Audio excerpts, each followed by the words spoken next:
Voilà. Donc, ndé, à partir il n'y a pas de souci. Dans l'Assemblée pour la JDT, il y a des faire, des fikil, na prier pour na bango, solliciter le beau konza.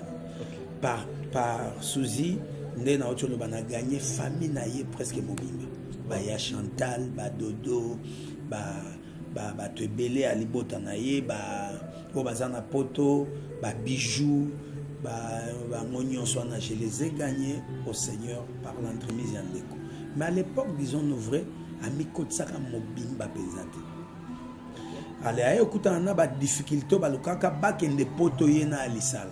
C'est alors que Souzy est venu pour me dire, tu m'as toujours encadré, mais j'aimerais vraiment que tu veilles sur mon âme comme un père.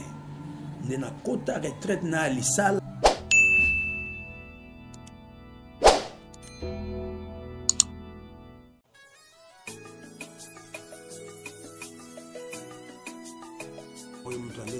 Pour elle, elle s'était dit, si nous avons pu me faire ban, à côté de la ban, mais elle avait toujours espoir qu'un jour nous allons s'en.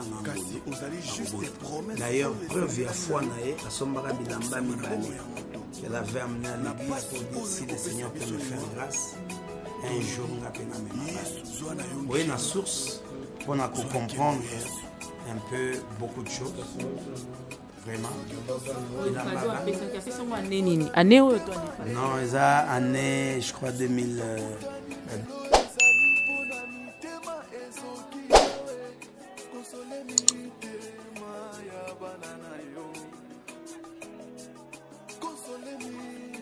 Météo et théâtre, allez vous renseigner. Oui, allez qui a sans souci. Allez qui a sans souci. Mbassu à météo. Vous doit prier et lire moi, c'est moi. Parce que bana météo, baza, ba frère au baza après c'est l'église na biso.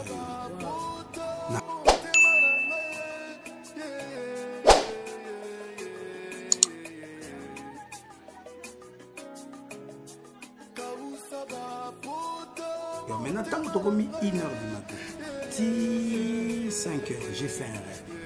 J'ai raconté d'ailleurs à l'église aussi, à maman pasteur. Dans l'autre, nous étions quelque part au deuil, dans un deuil. Zaki deuil à moi dans mon église. J'étais là, ma frère et à sécurité, qui tout se retrouvait dans l'église. Et puis, dans le rêve, c'était une mort oyo. Naolo baki en tout cas, nous amenons toi à décider ça la mabon. Maintenant, moko abana olo babi ah papa bongo, les amba décider. Biso ba auto tikali na bongo. Tozondi mate kiliwa esalama pe pona biso. Tozokanisa kiliwa esalama kikaka pona ndeko oyo atiki biso alali lelo na mabele. Oyo palali na mabele. Abandaki kondima te kiliwa pe ezaki pona ye. Mais lelo atiki biso. Yango na lingi na yebiso ndeko. Nzamba lingi juste a interpellé biso. Kalingaka biso. Totambola lolenge ya lingi. Non totambola lolenge biso to lingi na sena mo. Pona tozala leki nzela na sena mo oyo. Suma baby so totikali. Zambe na bongo. Suma baby so totikali. Zambe na bongo. Suma ba ver batikali. Zambe na bongo. Suma bo fele batikali. Zambe na bongo. Suma baby so totikali.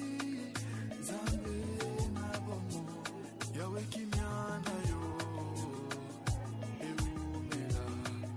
Yawe kimyana yo. Yesu nangai. Eumela. Yawe kimyana yo. Navi nangai. Eumela. Yawe kimyana yo. Nalibota nangai. Eumela. Yawe kimyana yo. Yesu eumela. Yawe kimyana yo.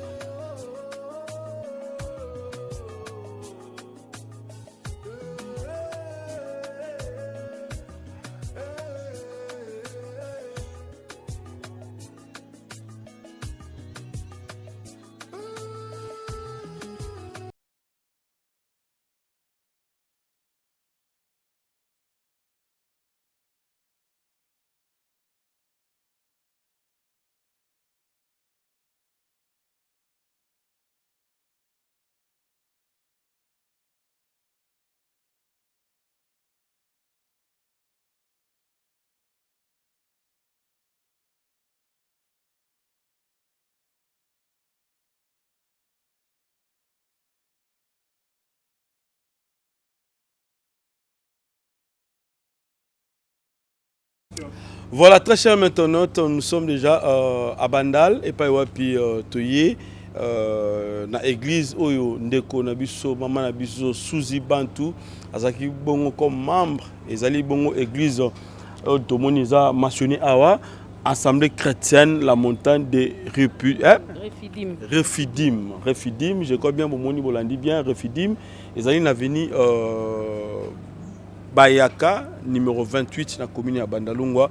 Alors toye kokutana pasteur wazali bongo moko ya baye Basungi Ndeko Suzy avant sa mort à bongo la motema a changé peu comportement naie trouvé comme détail nyonso pourquoi baza ko attaquer plus Theresia et ni Suzy le kanama ndeko naie ba Gabriel ba ibakata ba mama top oyo ba komona ba ngetanga maki ba fatuka yembe lelo to kolinga to en finir dossier wana et puis to yeba pourquoi ba bengaka ndeko sirène to pe sorcière est-ce c'est vrai azalaki ndenge betamaki ndeko Mireille n'habite un monde ba de bota la biso ba moni susu lelo et puis ba moni ndenge nini tozali bosso ya itonga ya l'homme de Dieu papa na biso Briali Chilumba. Merci vraiment bandeko balandi na lobara mingi bo pesa biso moto kasi bo pesa ba sentimenté na makambo susu te boyebi biso toningara mingi okita na source pona toyeba ko zo information esika pe sengeli ya solo parce que réputation on dirait net que tango to waki sango ya liwa ya Suzy et puis ça biso nyonso passe ba te belé balelaki mais après ça ba yebi ko baby c'est la réputation ba yebi ko baby c'est la témoignage moko azalaki nango que non azaki ndoki na mitema ya ba misusu etikali tisiko yebi kongola longola eloko facilement te il fallait quand même ko ekana so c'est pas ya oya bana ko kambaye na nzela ya foi alobi spiritualité ezali ya nzambe na nzela ya foi ezali serviteur de Dieu Briali oyo to kiti lelo awa na Bandalungwa pona koyeba kotala yango alors yana sengi bino bozala vraiment attentif boyo kamalamu bokoyeba ko comprendre kindoki ezali te esprit ya séduction esprit ya kindoki esprit ya koloka to malade ya bwakela bato de londo to koyeba yango awa esika pito yebi kokita donc chama yele mingi poto ba ko landa malamu ndenge ni serviteur de Dieu akoyeba ko panzela bison te to lobi bien to kotisa na kati ya polémique te to kotisa na polémique ezolika na internet te meteo ko pesa ko sokola lisusu témoignage ya ndeko na biso Suzy soki pesa ali pena ndoki ya solo boyeba ko betela biso li solo na yango ndenge sengeli ndeko Yves voilà. Merci tokomi na kati déjà je crois bien bozomo na ndenge ni tozo solo déjà na papa mais je tiens à vous signaler nous sommes le dimanche 12 max. Alors le soleil lui férocement bon mon inde toto fina ba misu mo ivre za ma kasi mais to yoko pesa bino ka musala à la recherche toujours ndengo lobikaka to yoko pesa bino mano to pe information sur ezali comme ba preuve convaincante par rapport à l'Ikamé de Suzy Bantu. Merci na maman et ministre de monter mais tous pépé l'embêté le maman qui lemba bili vous la fondation to sunga ba venu orphelin na bo sanité grand frère propre Jean Robert Kala les savants de la fosse Kati motema ya maman Nicole maman la parfaite na kata Paris pour prendre du bon na kata Canada ba mbote belé mon ami et Christ était mon futur joyeux anniversaire à toi mon ami. Vive l'autant, papa na Awen et Ruben. Na pesi Hippolyte Miko Mambote. Mika Badjinde. Oui comme on a assassiné ngo mena ça effort ya komita nango yenda na sima caméra donc bobo sanate Hippolyte Miko mais na pesi Mbote kuna na Dallas te New York. Na pesi Mbote pe na couple Hippolyte na maman Belinda na pesi bino pe Mbote yaya na nga la reine de l'île Mbote na yango na pesi Mbote na bao nyonso bazala ka ya biso libota na m'appelle à mon fils bien-aimé on a le baral l'héritier du trône hein Winner Mankwala tokei na kati to betali solango ndenge sengeli tokei mana to ni maman na biso bande do kota kwa mitona c'est bon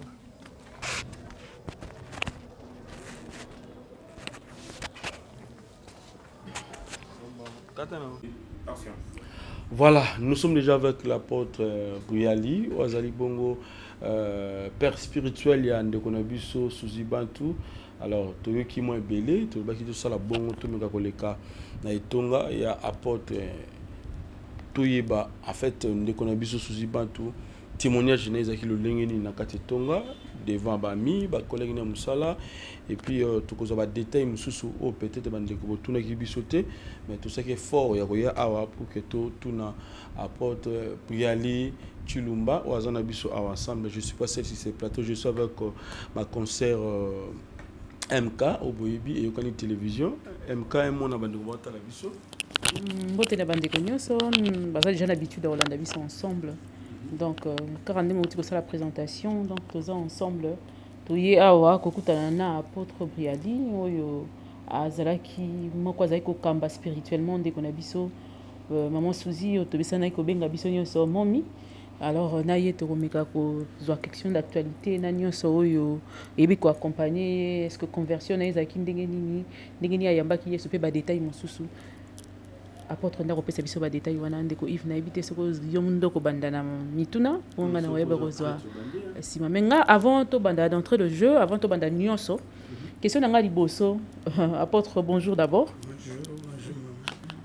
question nga liboso kozala ya kotuna eloko moko eza actualité bino lokola ba serviteur de Dieu lelo tokomi komona bandeko bakei na kolukelongi ya nzambe kasi moko ya bino mosali na nzambe moko ayebi ko kokutana na liwa esika pe akene kolukelongi ya nzambe yo lokwa serviteur de Dieu koloba nini na luzizi la babeti masasi kuna est-ce que sika bake koluka nzambe liwe ye na kati comment vous expliquez ça?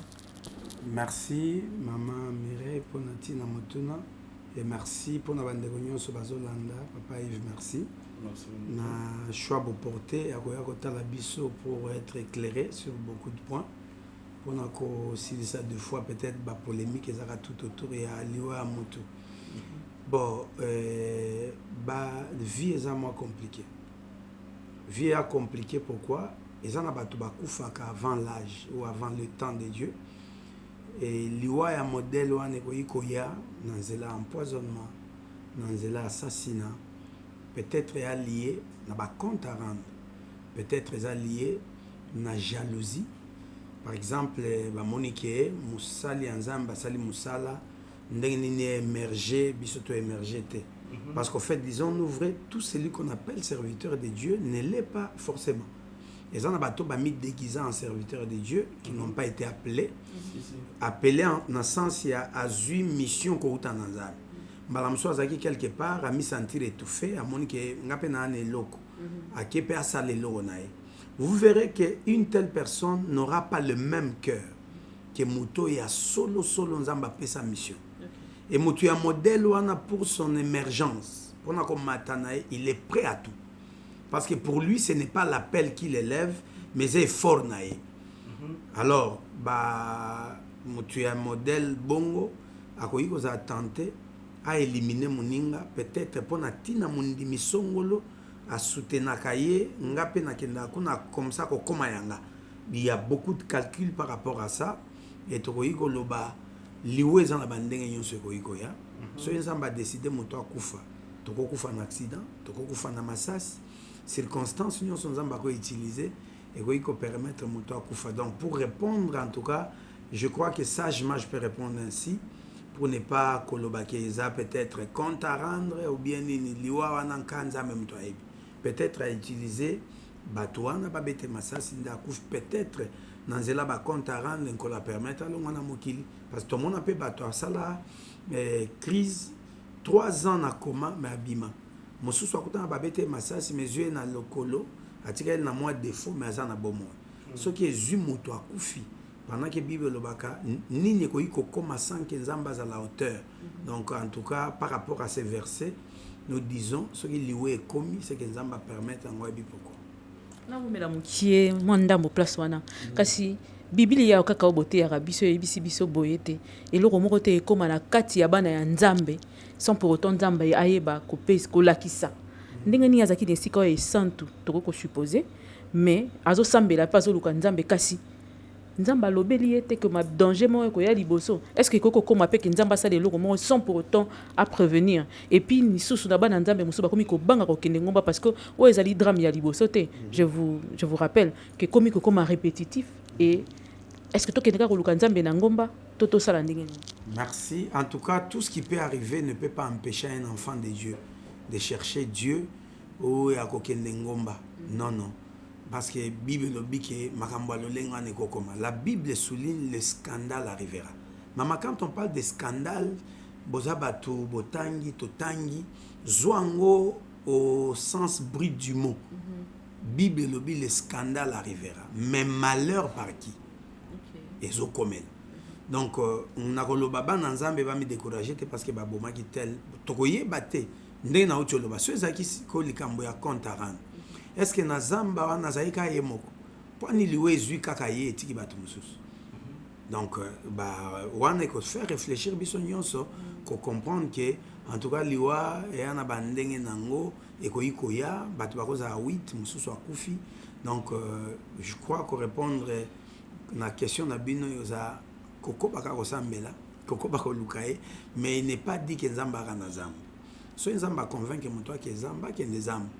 Mais sikoyo na motuno tunaki mbala mususu nzamba lobelaki na ba forme moko boye asosola ki peut-être langage nzambe te mbala mususu pe nzamba lobelaki mais abongisa ki ko kisamaka abongo parce que yana liwa mususu nkolo lobi okufa pe okufi ezana liwa mususu nzamba la kisio po boyango. Il faut que vous ayez un zamba zoloba pona boyango to azo avertir nga pona bongama. Parce que Dieu parle, il peut te parler en termes de te préparer. Pour que osa surpris te mais bongama pokouf.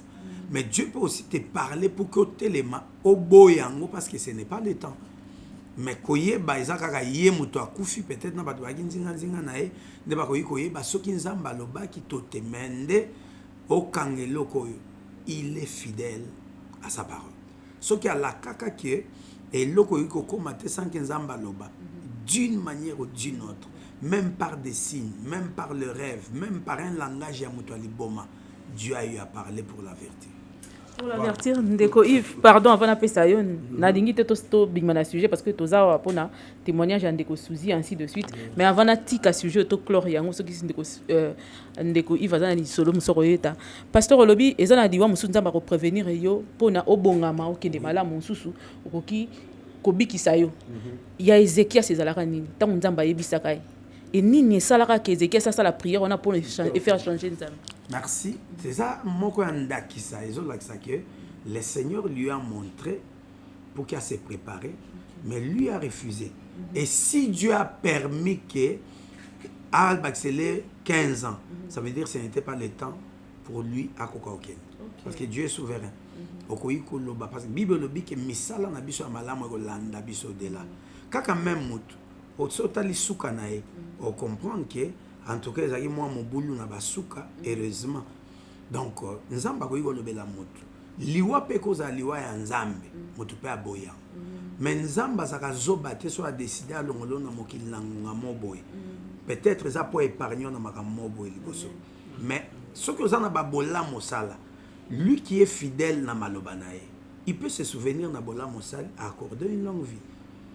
Mais problème ezaka na suka na ko pesa bino exemple d'un frère à mon likambo moko boye concernant musali moko alobi na oloba akomi baba na tongo baye ko lendisa ye limbisa peut-être wana likambo na motema tout ça asambeli basambeli pona ye alobi azongeli koloba mais alobi na motema na likambo yo ngana loba foka na lobango nzamba tali l'intérêt de son œuvre par rapport à makambo frère à oloba. Et cette nuit-là, le Seigneur l'a repris. Wow. Donc, à Koufi, parce qu'il a les dispositions de son cœur, il y a à détruire et le c'est avant à Koufande qui a eu ça. Voilà la raison pour laquelle nous avons zoé. Et ça, pour épargner mon malade, pour épargner peut-être la souffrance. Tant que par rapport à Ndekonabiso, je parlerai. Et je crois bien que la chair, na nini yaki na cliché ya poumon ya Souzi ezaki na chair ba elangango na nini wana eza cliché ya Souzi. Elle a eu à venir avec à l'église pour que tout ça melancola biksa na poumon moko o ezaki est un peu endommagé. Merci beaucoup pasteur Natika Ndeko Ivalo. Alors l'homme de Dieu bandeko bota la biso to présenter que dans le lingue na biso maintenant tu to tiki la yo o se présenter yo mokopé pas de souci aux akina. Merci, je me nomme apôtre Brialichi Lumba Loli. Je suis apôtre de la communauté ou soit ndenge to benga entre guillemets visionnaire parce que nga le vrai visionnaire c'est l'Éternel lui-même. lelo na kokufa sa vision continuera parce que ça aye a ko élever mutu mususu. Donc entre guillemets tata ya communauté Refidim oyo bandaki musana nango na yolo toyeko koma na bandal to commission wa siège na sima nde ba misusu pe ye ko continuer ko botama ti toke to fongoli na poto mikili ya poto na Bordeaux na Forbach bipai wapi Moussa Lezali na bandi ko kamba Suzi lelote Suzi ko kamba yeza mbambule leki mbula église. Ça veut dire quoi? J'étais dans notre église où je servais comme serviteur et ça li que na ke ko vande pas pasteur nanga. Pasteur nanga bando vanda na motel Fikini. À l'époque, bon, on a une ratée parce que c'est la vérité de ma vie. Une pépé à fiancé Télémi. Ngapé, na Monique en tout cas, il faut na fiancé. Voilà. Na kutani nande komoko na kombo ya Bibiche. Asaki muninga ya Suzi. Alors, bah, muninga na bango azu fiancé à pasteur. Et elle m'a présenté na baninga na ye balobi en tout cas, il faut sunga kabiso na losam. Nako sungama na losambo na baninga ya oyo azaki prétendante nanga nazo envisager to ko lobby ko balana nako mokamba bango e komi libota azana likambo abengi allo pasteur Suzi m'appelait à l'époque Evangel Josapi yaka na to sambela na likambo boyo. J'ai eu à prier pour beaucoup de dossiers ya yende ko Suzi et botambuma. C'était à l'époque où aeko zwanda kuna motel Fikini toi bisognon son na motel toza ba voisin a ba venu biso na venu Mobutu et na venu Elandaki et sali que bonde ko ekoli. Donc futur mari et futur époux ya camarade nanga.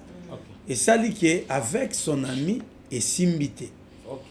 Ndeko aeko koma na vie na yo akoma nango pour ne pas étaler sa vie ici. Et sali que pasteur na ya benga lobi toi tu es un prince de Dieu. Na mwana nango eko simbate. En tout cas yo akosungote lokola musali bondela nzamba sungayo osala nzela na yo. C'est comme ça qu'avec l'ami de Suzi ozaka ikiri et aussi la modèle wana totika la bande ko nande kwango na famille na etilelo parce que jusqu'aujourd'hui na kamba ka bande ko na ebele musuba na poto ba mama leki na ye je suis leur pasteur. C'est resté comme ça et d'ailleurs l'ex-prétendante Poa Bota et c'est là qu'on a ensemble la ponae akako Bota ma passe on est resté la famille ndende ko Suzi peu importe ndenge le kanaka na muninga na ye et ça li que to tikal na ba relation malamu ayebi que c'est mon pasteur nde boka na bandi ko kambaye à partir à l'époque on a 2004 2005 na 2006 na ko banda église na Yolo Nord na compte ya vision na biso ya pasteur na nga papa na nga molimo paix à son âme le pasteur Charles Lelès toyeko banda extension sur les pas na Yolo Nord. On m'a établi comme pasteur responsable na ba préparatif ya ko banda église nde sala que j'allais chez Suzi des fois ce qui parce qu'à l'époque le pango ya ki chantier ce papa na nga molimo aye il préférait ma chambre pour na climat à prière et puis ndenge zaki propre. Alors, nangonga ye aza na chambre nanga, moi j'allais chez Suzi. À l'époque, Suzi a souvent na ye papi Bantu, na Silia, sa petite sœur. Azaï ko luenda ko ya 3 chambres salon et douche toilette na kati. Et maintenant par respect yangai Musali Nzambe, son ami ou bien ex ya camarade nae, elle me laissait sa chambre. Et je crois à cette époque wanati na bandi église eza petangwa bandaka une relation na alisala pour basala groupe na bango c'était à cette époque et par elle na gagna Patricia Dunga donc na pas à Suzi na koti ba vendre na salon to sambeli boye je vois une vision j'explique la vision par rapport à camarade Afuka me bandolela abi c'est ma vie oyo étalé j'ai gagné Patricia Dunga na gagné Yaya nae Papi Bantu na gagné Silia. Mais si comme on dit Suzi aki azozo muninga mais mutu nzambe respect na bo moko boye Comme pesa penza pour akambanga lokola tata nanga ezaki moins difficile au début pour être franc. Mais il arrivait qu'il n'y a pas molami à tindi dimna et pananga. Et c'était comme ça que tout tikalaki. Tant aussi que relation il y a coli par rapport à groupe balinga basa analisala, c'est alors que Souzi a commis pesa penza pour nabanda kokambaye.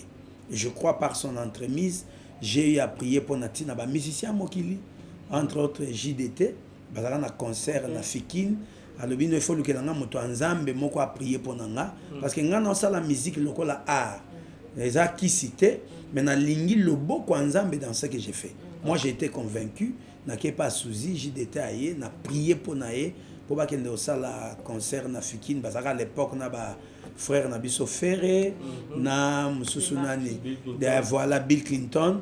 Donc, j'ai prié. On a JDT Moulopé à lancé dédicace na Souzi Bantou. Voilà. Alors, donc, c'est vraiment un frère qui me connaît. Nazouan Mouangolu Mouké, ba musicien Mokili, ba comédien, na tamboli na bango moi mingi na parcours apostolique nanga. C'est pour une surprise peut-être pour vous. J'ai eu à Sambela na Elombe, na Yandimos. Prière à minuit, président Elombe il reconnaît que l'apôtre fut l'un à Bakambinaye, tant au semble pas maman Kadi na beau marché, bah yebi on a Yandimos to beta prière bo etozo pona boli avant to après ya poni photo li avant surtout li avant tant to beta prière Yandimos pongi na ko ronfler somme. Oka président Lombabi pasta il faut qu'on change de stratégie to bandaka non na prière on a simatolia je crois ba comprendre c'était l'ambiance. Je vous aime beaucoup Yandimos bisiko zali nkola pambola yo et le président Elombe, un homme qui m'estime depuis là jusqu'à aujourd'hui parce qu'on a eu à cocotte un peu na mozindo à vinaye andako pour na tina ba prière et Dieu a manifesté sa gloire. Et quand je vois ce qu'il est, je dis c'est un homme qui aime Dieu. Dans le fond, Elombe connaît Jésus. Amen. Moi, j'ai prié avec lui, je sais de quoi je parle. Voilà. Donc, et ça dit qu'à partir il n'y avait pas à Souzi. N'assemblée pour na JDT. Yaki bango nyonso na ba faire ba beta na Fikine, na prier pour na bango ba solliciter le boko nzambe. Par Souzi, na otolo ba na gagner famille na ye presque mobimba. Ya Chantal, Dodo, Tebele à Libota naye, Obazana Poto, Bijou, Ngognon Soana, je les ai gagnés au Seigneur par l'entremise Yandeko. Mais à l'époque, disons nous vrai, à Mikotsaka Mobimba Penzate. Allez, écoute, on a des difficultés, Balukaka, Bakende Poto Yena Alisala. C'est alors que Souzi est venu pour me dire. Tu m'as toujours encadré, mais j'aimerais vraiment que tu veilles sur mon âme comme un père. Na kota retraite na Alisala na Souzi Bantou. Vous pouvez vérifier pas Alisala. Na katia retraite, le Seigneur me donne un message. Il y a 2 passeports, mais baboy moko ezo akachete. Ba pona entre bango, passeport ya nani nzamba beta caché. Souzi Bantou dira, Évangile, ba pesa Alisala. Ça, c'est un niveau du cœur. Je crois, Lisa, là, nous nous sommes croisés avec lui à Paris, à Yebil Solo, na Obeta, na Mozindo, pour ngane mon akot na bango retraite. Et pas grande sœur nanga, na Matete, na Lokele. Donc, ndebi pas tokota retraite, ma grande sœur témoin. Na prié, na biloko la boponi, Alissa, là, j'ai prié. Et quelques jours après, bapesi Alissa, là, le visa qui a permis à Alissa, là, qu'elle est poto. Souzi a zoa babilo na nini babilo na bino botourna ka pesie ke ndetango koma kuno tegelanga, c'est leur histoire, mais au moins en gros na zwingolu ya ko prier pour na bato na simanae. Et comme je l'ai invoqué na matanga, Manda chante, mon frère Manda chante, na moisinae ma sœur Betty, amie de Souzi. Abota akabana basi akomi na posa mwana mobali. C'est Souzi qui vient me dire papa nanga na yebi ngolu nzamba tambola nango na yo na lingio ça l'intercession pas ndeko na ngai soki nzamba koloba nini, mais pourvu que cette fois-ci nzamba pese mwana mobali toke na Souzi et pas ya Manda chante il n'était pas d'accord parce qu'il n'avait pas confiance dans l'homme de Dieu vu bavure moi makambebele. Mais première fois tu beti prière auti répétition na ya zongi ezaki l'époque où ngesi kabwani et pasali aye mais na sentir que moto qui prier na ndako na nga c'est bon hein qui aza moi humoriste c'est sa façon. C'est un homme vraiment assez caca, mais avec charisme, nanani, à cause. Et ça dit que n'a comme aucune prière jusqu'à ce qu'un jour moi c'est qui témoigne que d'ailleurs papa Zolinga rencontré Evanjango Abino Bozo Kumisa et Zanan. Et puis c'est que les résultats de ma prière et Botambouma, c'est alors que peut-être au Kokutana et Zamba sali que maman Betia Bandize a une échographie moi na mobile. L'enfant, le garçon demande à chante et le fruit de mon apostolat par l'entremise il y a Suzy et pas il y a maman Betty. Au moment où il y a témoignage tellement ébélé et ça dit que à l'époque dans motel on a les célibataires non engagés parce qu'à partir de l'événement ça qui est dans un coin dans Lukanzam a commis qu'on passait un peu un moment moins difficile parce que c'est lui qui soutenait Makamba Futandako, avant de ça, on soutient, donc on kabola même savon na Suzy, parce que pour lui, papa n'a molimo et puis mon ami. Ndengwana nde Suzy a kolongwa motel Fekin à Zongi Manzila. Na lembe pa na bango. C'est ça la vraie histoire, moi son père je connais. Attends, Bazongi Manzila, j'ai commencé maintenant ya kokamba bango nyonso. Et pas na bango na Manzila bipai wapi wana avant papa akufa. Parce que moi j'ai assisté à la mort de son père, à la mort de sa tante Télési. Vraiment, bah, événement miné dans la famille, j'étais dedans parce que déjà on a comme un pasteur presque de la famille. C'est ainsi qu'on a évolué. Après Suzy, c'est quoi ça moke na makamwanzambe. Elle fréquentait plus l'église de Yolo parce qu'il y a qui pembe nina lemba koya bandal des fois ça qui moi passe. À l'époque, il y a une voiture, elle venait aussi. Et vraiment témoignage naé. Et après un temps, j'ai demandé à ma fille de passer par la délivrance.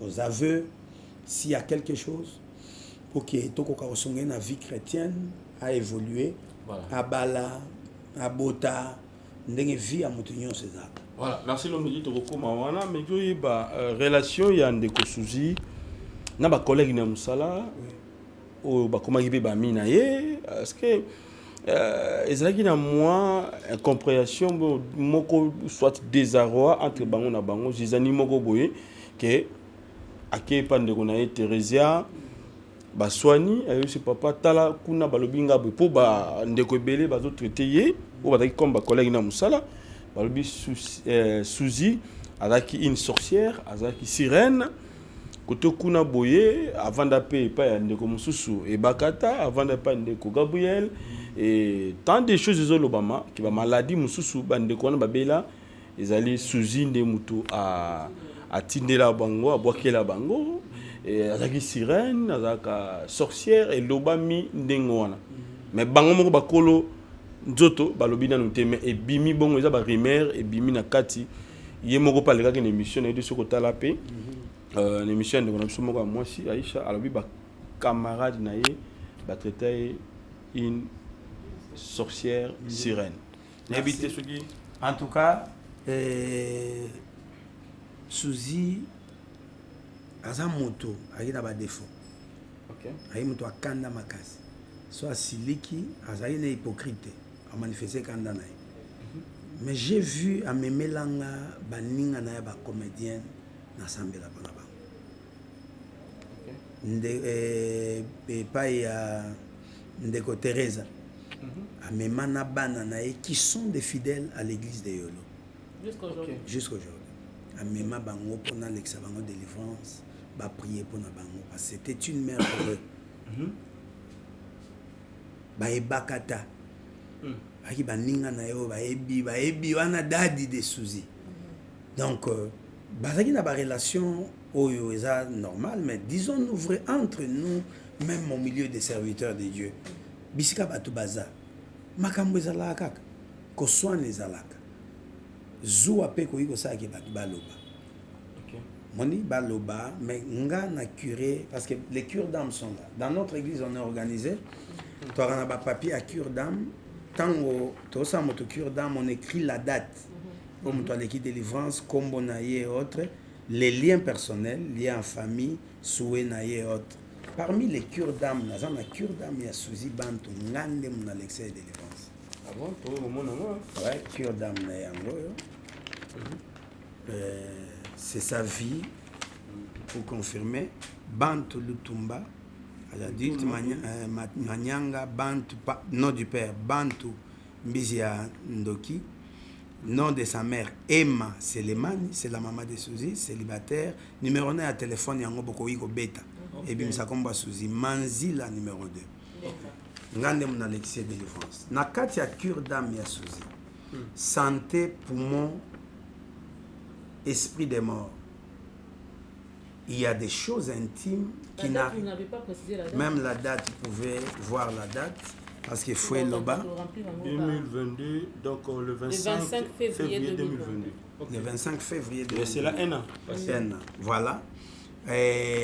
Esprit à colère, célibat, limitation, ainsi de suite.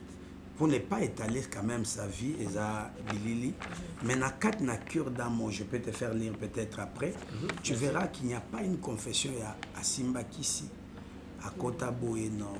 Elle a dit qu'elle est une fille comme toute autre fille, qui a eu à faire des choses, ça veut dire avoir un copain, qu'au China Mobali, voilà. Normal, mais qu'à Kota Kissi, c'est moi son pasteur. Aïe, pour les cas de délivrance, azaye na problème, o ezani nae. Cliché nae. Bande. Yango. Ya radio, a memeli nga lobi papa, ba trouver nga na problème ya poumon. So nzambe na ko yiko sala. Suzy était morte pour la première fois, nzamba zongisi na bomo. Elle a vu l'ange des Refidim qui lui dit na ozongi sa oposa elanga. Yango na matanga na préciser no biko sa elanzambe zaka ko teate. Peut-être qu'elle était revenue pour exhorter quelqu'un. Peut-être par ces messages, l'Éternel a eu à toucher quelqu'un. Après ça, vie n'est pas Jésus.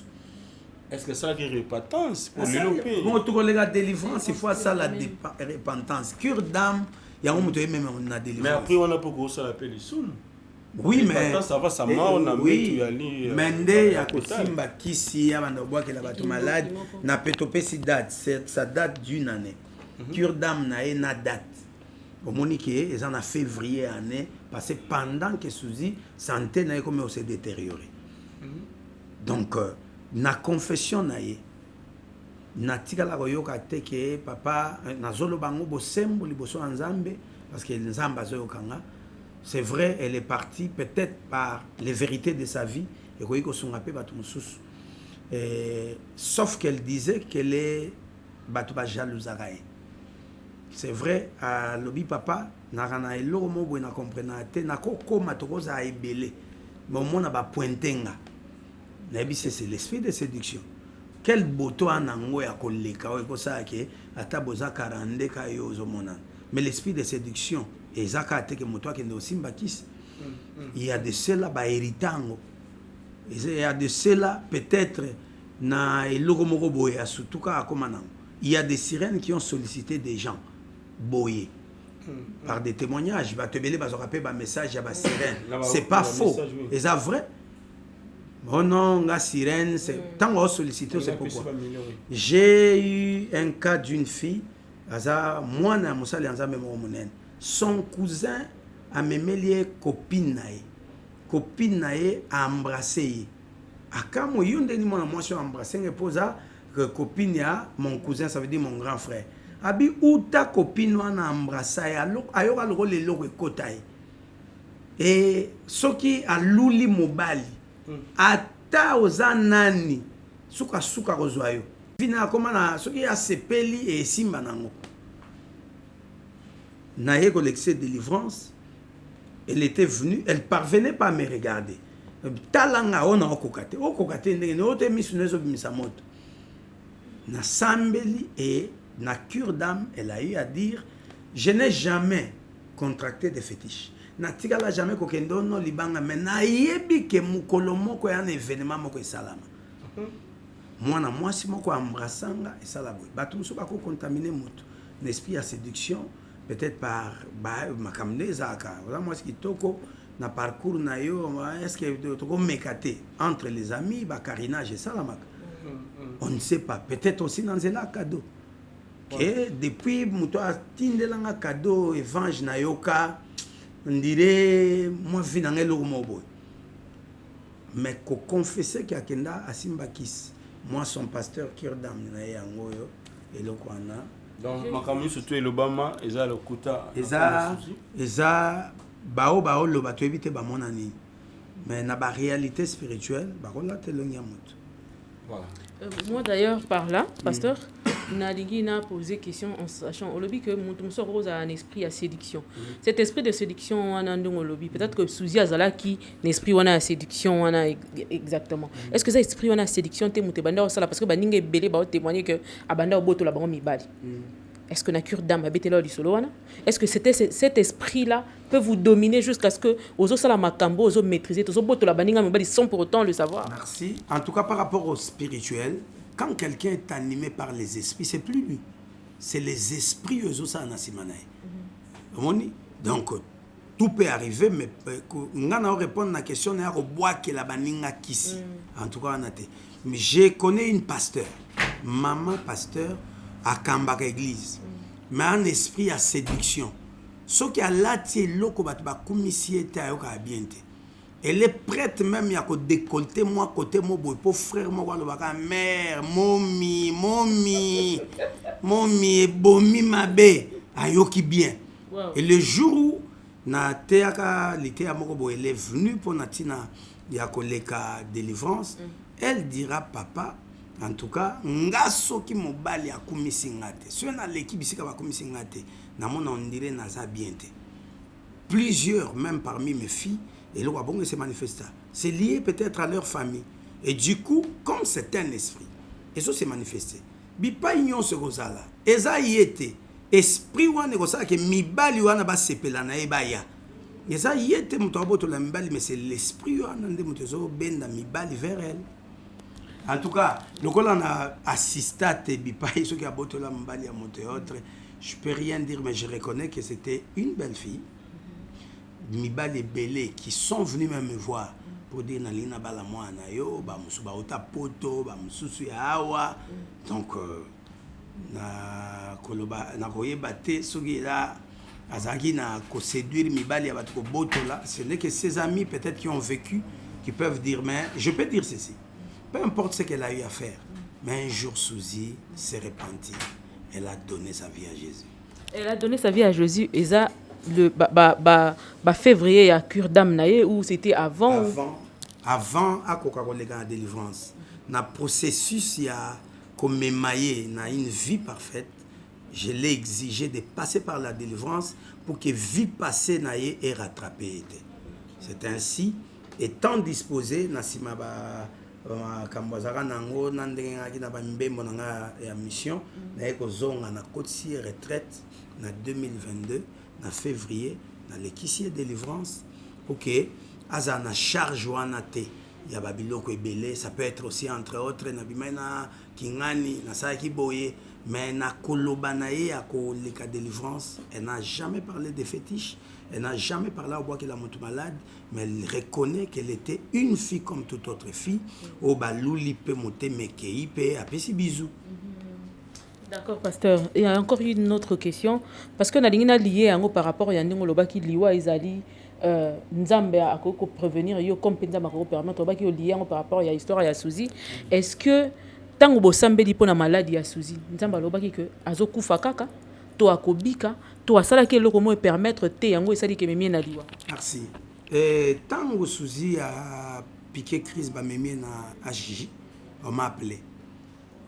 On a prié pour que le Seigneur arrose ça. À ça les gars, Souzi était parti. Le Seigneur nous a exaucé à Zongisie. Alors binaye année passée quand on a piqué crise ya soit qui HJ, nzamba Zongisie. Alors binaye Souzi et moko que na Zongisie oposa elanga. au salelanga tika nyonso même ba théâtre tika obanda ko théâtre yo na lingi oza instrument pour ma gloire. Suzy azongeli abiki azongeli asali moi ba émission na ye. Un jour elle a fait un rêve. Elle a fait un rêve que ses frères peuvent témoigner pour dire Zamba eko menacenga koloba na biki si yo po salelanga non pas pour zongela ba théâtre. Il faut tika nyonso na ye abenga na tongo na ke abi papa na na likambo webisa yo talando to na loti na bisi si Dieu te menace ça veut dire à trouver que zo sala ndenge penda asengi yote d'où ce que sali bongote c'est lui qui a décidé de te faire revenir. Il peut décider aussi de te prendre. Alors conforme-toi.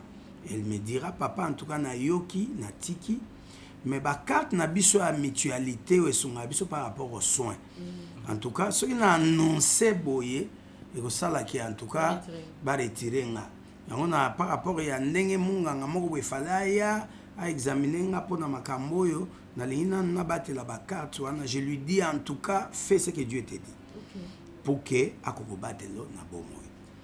Après je crois 2 mois du rêve ayo ça la réussite. Ba ego ya tina ndako nanga. On a vimbi na makolo vimbi, on a eu à prier. Mais le jour où elle devait rendre l'âme, moi j'ai su qu'elle allait mourir. En tant que son père. Parce que ça me permet d'avancer encore davantage. Pasteur, est-ce que, parce que vous avez dit que c'était l'année passée, voilà pourquoi j'avais demandé la précision par rapport à il y a ton nini oh nzambazongi ça qui a pesa qui est na message wana. On a vu Suzy Bantou tourner de théâtre fin 2022, début 2023. Est-ce que Yangonde Bomi Suzy, quand elle rendait l'âme au lobby, au Yebaki, Dieu vous avait dit exactement quoi? Est-ce que vous étiez en contact avec Suzy avant Akoufa? Merci. Sa parole, Zakinini, avant à Zongisa Molimonaï. Très bien. En tout cas, quand on a qui peut fouiller, penza, fouillage. Merci. En tout cas, Nasepeli.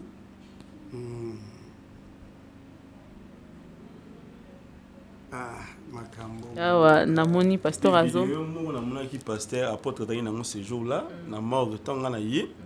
La vidéo pasteur Alexis biso vraiment tozaki na ndeko na biso Fatou Kayembe. Namoni vidéo ya ndeko ndi bazo kotaye vraiment na mort. Et ça il passe. Namoni ka juste écouter makolo. Il avait pas pasteur jusqu'à présent namoni vraiment na réseaux sociaux. Mais je crois bien papa za nango wana. Yenda na eti à rendre l'âme. Prière ezalaki wana donc pasteur Azo la qui s'habille moi quelques éléments audio pour nous comme sous 7e malobé za na audio ko bimisa ya Suzy Bantou anda ko solana été habité peut-être papa zo la exception data c'était le 11 le 11 c'était pas le 11 le 11 c'est Ezal Lobby en débat le 9 23 comme ça le 23 février. Merci. Je crois Ezan aba Suzy a fait le 23 parce que Eza message yanganaye le 24 février le 25 je l'ai promis na oleka omona ke makambo nyonso okotanga et ko permettre yo moni je te permets. Merci beaucoup. Je crois attends Obanda. Ouais. Bonjour Motona Nzambe. Un appel manqué. Bonjour ma championne. Je te déclare guérie au nom de Jésus-Christ. J'ai dit Amen. Réponse à Suzy. Lien et à prédication. Et puis il y a eu des appels manqués. Bonjour ma championne, c'est vous qui écrivez. Oui. Tu vas bien? Donc tous mes fils, je les appelle des champions. Ok. Toutes mes filles, je les appelle des championnes. Ok. Et elle répond, oui papa, grâce sur grâce, merci. Ton Dieu est réel. Bonjour papa. Vous répondez bonjour ma championne. Nous, bon là, je ne sais pas trop bien nous-mêmes. Merci, il y a encore des appels manqués. C'est comment?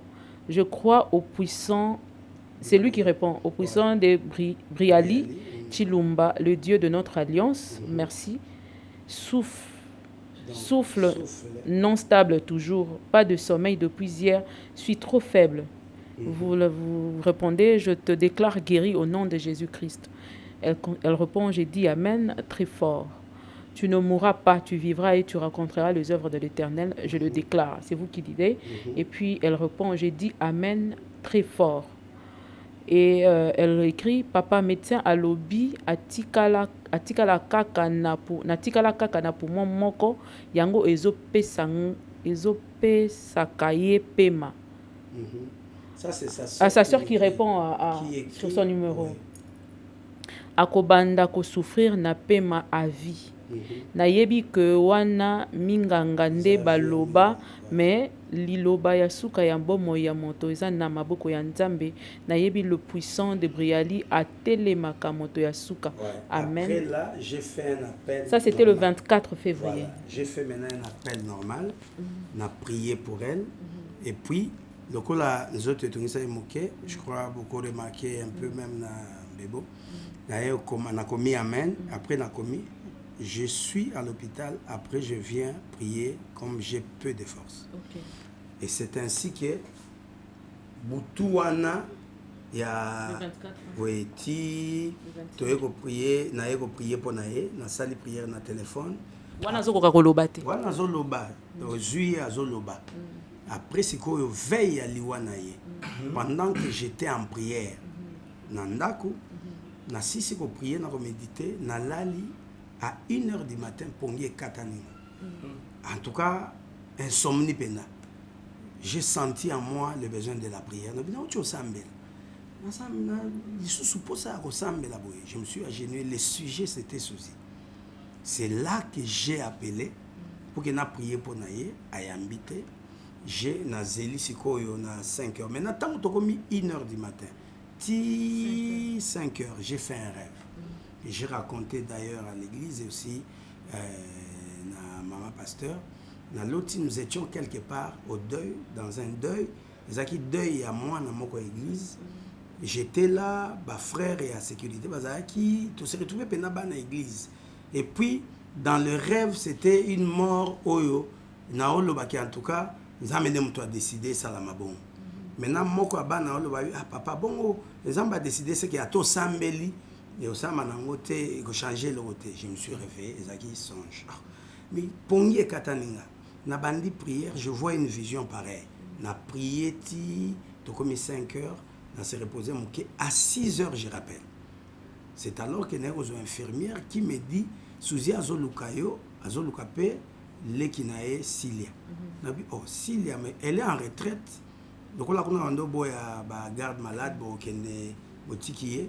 Na bengi siko na yolo na bengi silioza pe papa za 3e jour na nga prière na lina lega délivrance sa sœur qui passait la délivrance jour au souzi a kufu et c'est kata qu'on se retrouve à l'hôpital babi souzi na posana na ke komi kozwa traitement ya kimi mbango komi na hôpital ai a komi amoni moite azongi ndako ai pa na ngabi papa na moni on dirait situation za malamu te on dirait asouzi azate parce que babo au côté sanga donc na moni ka mouvement mo bien te na memaye na bengi mena Serge le petit frère asouzi na bengi bango nyonso famille na bengi mama ya asouzi na bengi bango tout na maman ya asouzi dans la bonne maman asouzi azali maman abota asouzi Emma otanga Emma Seleman elle est en vie on l'a présentée au deuil.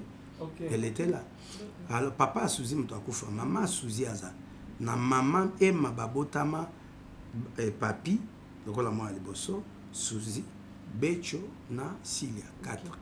Alors ça dit que to komi na hôpital, na mi présenté, c'est moi son pasteur, infirmière na biwi na mbaki na téléphone et on voulait t'informer que ta fille est morte. Na tout nya kufi ndengeni. Parce que j'ai parlé avec elle, elle parlait à biwi abandon le bané bien. Mais to komi na ba 1h du matin. C'est à l'heure où moi, insomnie, et salinga pongier katana. À bien 1h du matin, bandi s'agiter. Ba 2h à bendi, ba biloko to chaki. Tant que moni azo s'agiter, to bimbo a se calmer pour peut-être payer mes communautés totalier batiki. À 2h du matin à bendi et loko ba chaki pour renforcer pour mon musus. Parce que ba infirmier ba se rendre compte na moi retard. et ça dit que pour moi moko et travailler mingi et qui et peut me quitter moi nde ba eko ya na ba 2 heures ba me qui remonter pe manaye ba réanimer et simbité et bah 3 heures du matin ils ont confirmé que non Suzy n'est plus. Ok. Ouais. Mais il s'est dit tant de choses que tout le monde bande comme ça lobby et ça poison bande comme ça qui nango voilà total résultat. Sous ba lobby aussi da. Il y a Suzy vous pouvez lire il y a les clichés de ces Suzy que moi na pasteur na nango boyo qui peut autant message de ce que sa sœur m'écrit pour me faire le rapport, moi, le pasteur de Suzy. Le rapport de Suzy en conclusion. Ça, c'est une précision pour éviter de spéculer au nom de Moïse, Naïloko, et Zabongote. J'ai béni Dieu pour notre bino, papa Yves, maman Mireille, parce que boyé na source pour que beaucoup quand même la bateau, le vrai info. Donc, en tout cas, je loue votre travail. C'est ça le travail des journalistes.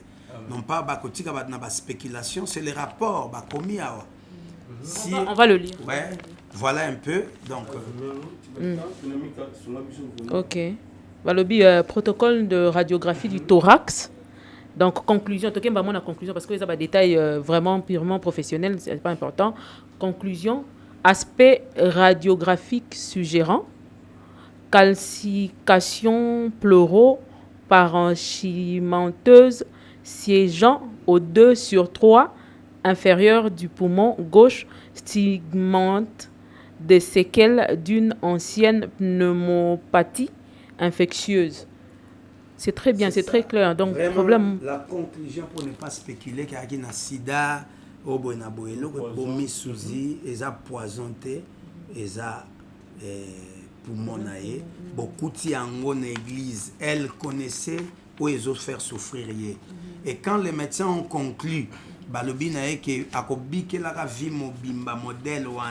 c'est alors que Ayeko Komelanga, Cécilia qui m'écrit que voici la vie, il y a un médecin. Babi qui a connu ma vie mobimba et c'est ça un peu la vérité par rapport à Etanae. Donc, vous nous avez donné toutes les preuves possibles, mais on peut aussi bien précision par rapport à spirituellement est-ce que c'est le fait il y a rozonga na théâtre il y a un nzamba kei na ngombango. En tout cas lokola nzamba lo belinga bongote na ngomba bongote. Moi j'ai une conviction par rapport à la vision de na autre relaté bino que c'était le temps de Dieu pour elle de partir parce que j'ai fait une vision avant et il y a qu'à rendre âme parce que so au Kangisi 1h du matin où ma femme peut témoigner neni il y a koufi presque 2h 3h et ça espace où que j'ai eu la vision et j'ai eu à prier na télémé l'esprit des morts parce qu'en fait une dimension spirituelle d'un homme qui connaît comment Dieu attend Molaka des fois Dieu peut te montrer sans te dire qui veut prendre et si c'est lui qui décide tu auras la prière de Mibalé Salak. Seigneur, si tu peux épargner et enlever la chose. Jésus aussi l'a fait. Et ça dit, Nakatia volonté, merci maman Nadjestema, s'il est possible, longola. Parce que pour décision, ils ont revenu quand Nanzam. S'il est possible que tu m'épargnes à coller la lissous, on colle ça la grâce, ou la kissinga, mais ce qui est à mon canon, permets-nous, aide-nous. Il y a un dimanche, et le matin, je trouve que ma fille était morte. J'ai prié devant sa famille, devant les médecins. J'ai demandé au médecin est-ce que je peux prier. J'ai prié, j'ai dit à Dieu, si c'est toi qui décides, à côté de la morgue. Mais si ce n'est pas toi, je sais que tu es capable de faire grâce. C'est Dieu qui l'a fait revenir à la vie, bien qu'on a prié. C'est Dieu qui a décidé de la reprendre. Yenda a raison. Moi, tout ce que je sais, c'est que la vision dans mon acquis, le Seigneur a préparé mon cœur. La question moko, mais ils ont vraiment lié directement dans la tête, ce qui est par rapport à parce que na lingana bakisamo elo moto akoki lelo nzamba zongisi na bomo ito abikisie mais après azongi na e mokili. Je donne l'exemple à frère na biso météo. météo et théâtre, allez vous renseigner. Oui, allez qui a sans souci. Allez qui a sans souci. Mbasu ya météo. Tu as prié et lis moi, c'est moi. Parce que bana météo baza ba frère baza après si église na biso yolo. Na prié pour la météo, na bâtissa météo. Est-ce qu'il y a des photos à baptême à météo? Comme ça on va leur montrer. Avec appui. Na bâtissa météo, na PC baptême. Na PC météo baptême, na prié mbasu li moi météo azongi ko tambola normal. Mais après un temps, il prie plus chez nous. Ça ne me pas à sauter. Mais banane, ça ne me pas à parce que l'un de ses fils, Azam Moko Bakambi, il y a intercession à Yolo. Qu'est-ce que il dit à papa papa. Bon, Moussa n'a pas Moussa a mais ce qu'on a amené mon toit talaka. Ce que maman qui comme il a j'ai à Mayoto, oye, babi qui si au kimi, tiens qu'on leur permettre de nous comprendre qu'il y a ok na. Pasteur, on a cette question là sur Tikinga Bongo et oye la société. Alors l'homme de Dieu Lelo Teresia Anna, bon ami proche. Il y a une souci bantu, ami Ngambo. Lelo Pendeko Oyo, na Congo ya Gabriel, Azan Ngambo, c'est un moment. Jusqu'à présent, il y a Fatouka et Métorité Oyo, Azaki, Amina et Oyo, et Liwe Kozwa Bango, toujours ensemble. Alors, Ngambo yo Teresia Anna a Mimi Lelo. En fait, yo zagina maman souci moi miki. Ngape une fois dans le temps à Belaka, temps à Bimi, et singa Yves na Bangi Mukili. Makambo na to mona aboya kutu même ko solution pour ça que émission mona mama top oyo a etalaki quand même vie na ye par rapport ya mobali moko banda ko zala na ye mona lemba tout en komona ya pe camarade na biso je respire to pese ba mbote atanga ikoma bona Teresa na kati alors c'est qui mama be aboya kutu solution abi Yves na solution te na bi bon moto ati ayo comprendre nga atika ki a solution nga bisinga na uti musika na kufaki pendant 11 jours na koma ti donc na 5 bolimi c'est comme nous surtout ay c'est vraiment bébé alors Anna a memi mon ngambo le loza un peu incité accusé bazo finga jusqu'à présent maloba nini oyo yemo ko suji ba ndeko ba na suka pona ndekoni Anna et puis maman Anna lobi ke azaki na retraite Suzy Bantu benga ki pas solo na ye maloba ya suka tikela ye mais bakutana kité ayamba ki epse soki na biminde na koya kukutana yo en fait tokoyi batali loba ngoza la nini yoza. En tout cas moi en tant que son père na ba dernier moment à Suzy bien que peut-être étant des humains tokoyi ko ça la tension te na ba ilobeli na ye elle a changé sa façon de parler.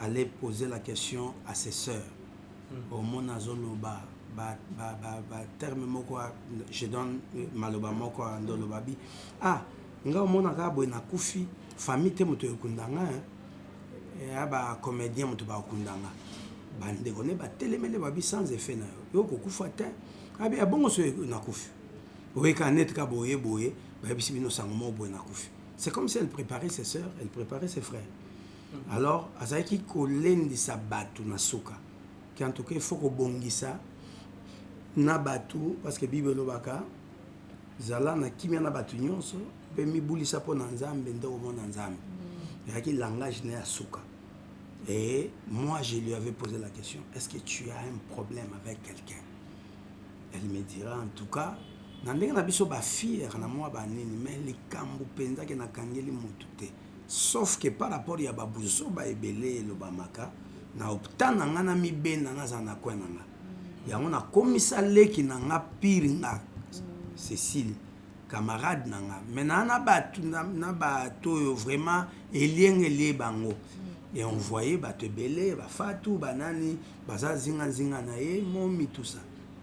Teresa elle connaît ce qu'elle a eu à passer avec Suzy ayebi kabola bango na likambo moko na kobenda na moko non même pas ayebi elle peut témoigner. Tanyon sont à mon bango ensemble tia mema bana to prier pour na bango en tout cas c'était des amis c'est vrai et Teresa pas hypocrite hein? Soit Sylvie moi kangelo donc on avait un normal na autre le société des humains moto ko belo mo boyo a s'appelle nango te pelekan mais sauf que Suzy disait en tout cas na ni na biso à théâtre et comme na batu moko bazolinga ko tsa songi po ba kabola ka batu nyonso wana aka makambo ya ba esprit ya nzonzingi pour que soki likambo bo eza place boye lokola kinganya kozala balinga ba écarter eza malamu te eza ba biloko faut totelemela yango un peu et sila après ko souligner bateya ba comédien bakoma okufa mwa mingi evange il faut osambelaka mpona ba comédien bakoma okufa mwa mingi pendant que ye azalaki nano na bomo liwa mindondo banini tout ça elle disait ça donc vraiment koyoka kiaki na likamu na moto songolo non. Pasteur, d'ailleurs, par rapport à une question qui est hors Onyonso, na posé question na yeba. Nakomona Suzy Bantu. Totalement même émissionné. Suzy ne parlait presque pas de sa mère. À ça la émission à Zodle la papa naï qui papa nanga banda ko memanga zotambo nanga na misala naï partout ainsi de suite. Quelle était la relation de Suzy avec sa mère yo lokola père spirituel naï? Parce que maman naï même na matanga on a vu nulle part ba mentionner seulement la présentation. Mais si tout ça la reportage tokenda kuna tozonga qu'on n'a jamais vu maman. Peut-être le cas était parce que dès le premier jour où Suzy est morte, maman naï na benga qui est na bengi ba oncle naï, elle était là. Elle était là depuis le premier jour de Boyazape Kanamanzila. Alors, pour dire vrai, c'est un conseil que je donne aussi à plusieurs familles, plusieurs couples. Makambo ya ba divorce. Et ça là que maman et Suzy, tant que yokana tena papa, elle était partie à Tika Suzy, moi na muke. Elle avait besoin de sa mère. Elle avait besoin de l'affection. C'est son père qui lui a donné cette affection. C'est peu par rapport au témoignage parce qu'il n'est pas associé à Kolanga Zagite. Mais son père me disait, Papa, moi, non, na mukongo na kene na biro. L'affection que papa Bantu avait donnée na bana na ye na Suzy. Et puis papa na qui très dur. A zoa bana lokola maman accueilli a tiki bino pas de contact. Kangi bana na ya boko la bango pe il a réussi a boko li bango ye moko il a investi pour ses enfants preuve ba foot la raté ba ki na ba mapango mo abiseke belé le pango e kangami na cheche a sombe zaki a babantu ouais de son vivant papa na te ki akabole li ba Suzy mbongo. C'était un père qui aimait ses enfants akabole la ba Suzy mbongo 10 000 na moi na moko parce que moi j'étais témoin. Papa Kabole Libango, il n'était pas mort. Mais il arrivait des temps, le coup là moi na nyonso, ali na posa maman na ye. Biema a eu à habiter chez Suzy pendant qu'il y a un motel. Pendant plus d'un mois. Mais tu sens que à maman mais moi affection wana qui bon complicité ça entre ma fille na maman et ça qui pensait. Mais Suzy entretenait de bonnes relations avec sa mère pour preuve maman bande ko benga par moment parce que maman a ko voyager à Kenai qui ba nini oya kisangani azongi boye pour le moment fanda ka côté ba kinkole ba temps ekoleka alekani ça na libala tepoya mais akoleka talibana nae preuve tango akufi j'ai demandé nanya numéro à BM bango oui maman changera ba numéro mingi mais toi na numéro a bengela ki biso dernièrement et c'est par ce numéro qu'on l'a eu pour nous informer que moi on a akufi. C'est vrai elle était quand même informée que moi on a malade. Oui elle a même appelé à Sololina et preuve ezali a bengi à Sololina moi na e a ebisié na roya talakaka vindenge ezali tout ça mais kendenge ezaki maman hein. Parce qu'au fait, bande kona bango mususu, même père, mais maman mususu. Maman la bango azobela. Mais c'est l'une de leurs sœurs qui a récupéré leur maman, bafandi nae. Donc pourquoi? Parce que maman, peu importe, elle était attachée à leurs enfants. Mais zaki bongo kaka papa qui a kanga bana, a beaucoup la bana, moko na kanda, maman kenda, et na lingité. Mais tant bana bakoli, bakomo réclamer, il faut maman na biso, et tout le monde nae. Biye makone bana ya bana nae. Parce que moi na o Suzy adopta, c'est l'enfant de sa nièce. Adopta ya koma moi na nae, ma biye ma yebi ki wana koko nae. Donc Suzy a tkeli ko botate de son vivant. De son vivant atikala ko botate, mais adopta moi na et puis bana nyonso bande konae c'est Suzy vraiment qui était leur maman. Pour elle, elle s'était dit, so nzamba pimelinga bana. akopesa nga bana na nzela bana mosusu. Mais elle avait toujours espoir qu'un jour Nzambe asanga ngolo na robota. D'ailleurs, preuve ya foi nae asombara bilamba mibale qu'elle avait amené à l'église pour dire si le Seigneur peut me faire grâce, un jour nga pena mema bana. Vous voyez la source pour comprendre un peu beaucoup de choses. Vraiment. Non, ça année, je crois 2021. 2021, na ba début nango. Aka nango abi na foi que Nzamba ko visiter nga. Ako pesa nga mapasa ba moko na kangi kaka. Ya moi c'est na mobile. Des couleurs ça parle.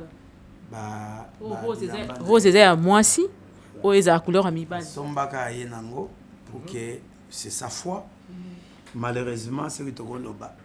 Heureusement, Nzambe moko décidaka. Il a décidé et à causoyer. Mais au moins, elle était une mère joyeuse par rapport à Ban adopta. Il y a mon nomo, moi, il y a grand frère Naé. C'est Suzy Ndabokoli à Tangici, les anniversaires, c'est. Pasteur, vraiment, Tokomi Nasuka, on vous a pris beaucoup de temps. Tokomi Penza Nasuka, d'ailleurs, toute question qui vraiment c'était là. D'ailleurs, on nous a dit que nous avons peur spirituelle naïe. Le bien, on a été belé, certaines personnes m'ibali bayaki pour n'a pas proposé. Mais c'est sûr que Suzy Tia Koufa, Azalaki déjà dans mariage mon concours. Est-ce que vous êtes au courant que Azalaki préparé mariage? Elle m'avait parlé qu'il y a un homme qui veut l'honorer. Donc, et depuis Koye Baye, elle a parlé au moins une fois en termes à fiancé. Elle dit yoza papa soki naza sur penza te na weko memelo motute mais na ndenge ya lisolo que il y a quelqu'un oyo azo envisager ko ya honorenga preuve maman pasteur a tumbola e jumo bono ki a boni fiancé nga kamwa suzo koma na fiancé mon miolinga akopanza ka nini boye makamso za ka maman na mwana. Et les cas bon, mais officiellement, elle ne m'a jamais présenté quelqu'un, mais là, elle m'a parlé qu'il y a quelqu'un qui a des intentions pour Natina honorer. Un témoignage en regardant la caméra pour la Suzy. Au gros, ça témoignage. En tout cas, moi, en tant que son père dans la foi, parce que le père spirituel, c'est l'Éternel lui-même, je dirais Suzy, c'était une personne comme toute autre personne, une fille comme toute autre fille, qui a eu à faire des folies, mais à un certain moment de sa vie, elle a compris qu'elle devait donner sa vie à Jésus. Elle a donné sa vie à Jésus, à lundi marche normale, il y a mon Christ union soit persévé par Jésus, na sima à l'équina délivrance. Nasima Tobandi Kolandelae, preuve notre extension de l'église et si bandi na lupang na bango. Elle était parmi ban liboso babandi Evreana. Malheureusement, Dieu a décidé de la prendre. Il y a beaucoup de leçons par rapport à la vie à Suzy. Tu peux être comédien, comédienne, mais n'oublie jamais de servir Jésus. Parce que comédie, eza musala, eza arme imankolo apesio, qui peut aussi t'aider à être un instrument par lequel Dieu a collé pour atteindre ton sous. Donc là, Angela Suzy, na pessimiste bato babikela loboko nzambe babongola mutema bandekone presque nyonso bakomi ba pasteur. Nanzela Suzy, j'ai vu le lenge na ye ya koyeba kozala na bato exemple o mutoko wanga na te alisala botuni des passeports au poni anani ezo caché. Elle a dit ya kende. Ce cœur-là. Mariage et fiel Nabiso qui n'avait pas de voiture. Nous avons inquiété, tous les parents, Suzy a donné sa voiture. Abi papa et Kende Sunga. Mon voiture en est là une semaine. J'ai vu des gens où à Kabela Bilamba, à Kabela ba téléphone, à Kabela, elle avait un cœur libéral. L'œuvre de Dieu se faisant à Bosseng et le Rosongo. Ce Suzy a pour peut-être des enveloppes, je pouvais vous montrer des enveloppes à commis la dîme de Suzy, de la sœur Suzy. Elle est allée mais l'envoie sa dîme. C'était sa vie. Donc on a côté à malam retenez et à malam to copier et même moi, son pasteur, je témoigne qu'elle n'a jamais confessé qu'à Kota Kisi, à boire que la motumba, soit à boire que la malade. Mais au moins, elle a reconnu que ceux qui baza ici, qui est belé, baza est belé. Elle était plus pointée que les autres. Ça veut dire qu'elle a tiré les hommes plus que les autres. Et je lui avais dit clairement, c'est un esprit de séduction. Oyo, ils ont una cure d'âme. Juste ça. Oyo, ils appellent pas ya basi belé, mibali belé. Alingaka kolata chemise à fongoli awa ba poil nyonso monacé. C'est esprit de séduction. Olinga olata ba biloko faut décolleter. Ça peut esprit de séduction. Donc on appelle anima qui ndeko. Donc koloba peut-être ndeba baloba mami wata basi nyonso pembe basambwa. Bazala bango na bandoki na ndenge étiquette bato bapesa bango basi ya mwindo lokola Mireille nanga bokoyoka jamais o Mireille ndoki même kolo akotela akomi pembe bokoka Mireille ndoki munene.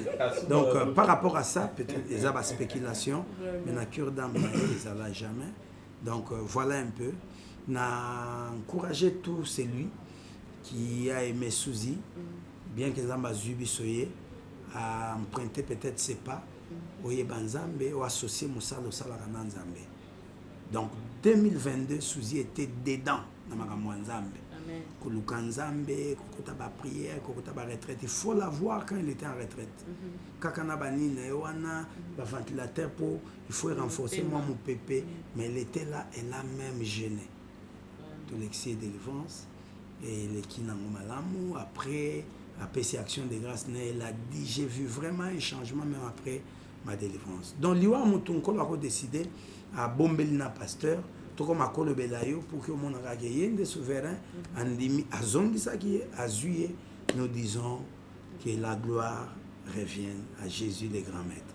Vraiment c'était une très belle émission. Numéro papa za pimi na bandeko pe ba kobenga oyo ba kokuta na libaku ya mission. Numéro nanga 00243 89 81 237.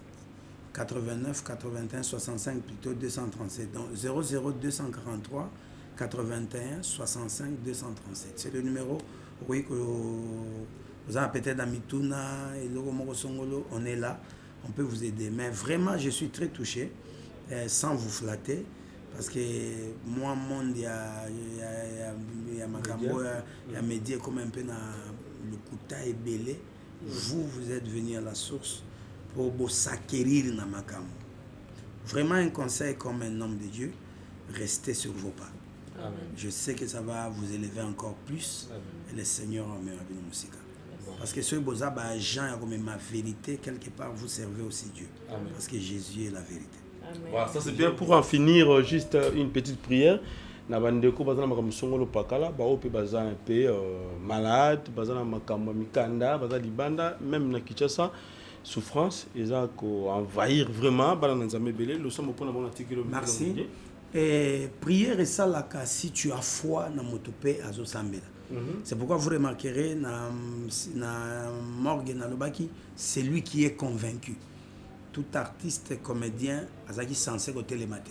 Mais il va convaincu de ma prière. Si tu es convaincu de ma prière, je ne suis qu'un instrument de Jésus-Christ. Un apôtre établi pour Natina Moussala. Je vais prier, peu importe ton cas. Je reconnais qu'il y a un Dieu au ciel qui a les réponses à toutes les questions, les solutions à tout problème, la guérison à toute maladie. Je ne peux pas étaler plusieurs témoignages pour remettre sa foi, mais crois. Quand il agira, ne remets pas la gloire à moi l'homme, mais remets la gloire au Saint-Esprit, remets la gloire à Jésus qui va te guérir maintenant. Prions. Yahweh, Dieu très saint, créateur incréé, Dieu de toute grâce. Nazo recommandé équipe ya papa Yves na mama Mireille na maboko na yo, na bandi na bango. Chaîne oyonko le fuluki sama pour ta seule gloire. Parce que zo sala musala ndenge longo bami koluka ko fouiller la vraie vérité afin que la spéculation qui peut ternir réputation à motu et ko s'arrêter. Lokola nkolo na bilembo sala musala na bosembo nyonso. Sembola loboko tombola bango tombola chaîne oyo. Ba bikela loboko non c'est ma prière et je proclame ba ko tombwa au nom de Jésus-Christ. Je prie pour toute personne où alandi azuli baku ya kolanda biso nanzela ya internet, nanzela etandoeke. Père, peu importe son problème, ezala problème ya maladie, problème ya musala, problème ya mikanda, un problème lié na ordre ya kobota, étends ta main et manifeste ta gloire pour te témoigner bonzambe na yo au nom puissant de Jésus-Christ. Yahweh ba bazana bitumba we leki mayele na bango. Tiketo sopa armée céleste et koka ko encourager bango, koka ko bunde la bango, ko sauver bango na ba piège à ténèbres pour la gloire de ton nom. Il est écrit l'ont vaincu à cause du sang de l'agneau. À la croix, tu as pris la forme d'un serpent. Parce que tu as dit dans ta parole, de même, Moïse a élevé le serpent des reins dans le désert, de même le Fils de l'homme sera élevé. Et au lobby moutounion, on se voit comme mis sur un serpent. Peu importe morsure, dans zotonaye, à kobika.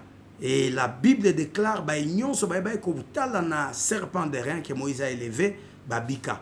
C'est toi le véritable serpent des reins. Je te lève na vie à moutounion, soit un problème songolo. Que les rayons liés na œuvre et à croix et percer, pénétrer via moko na moko pour que bah constater la guérison, bah constater les solutions et na yebi ke tokozong salokumo epanayo.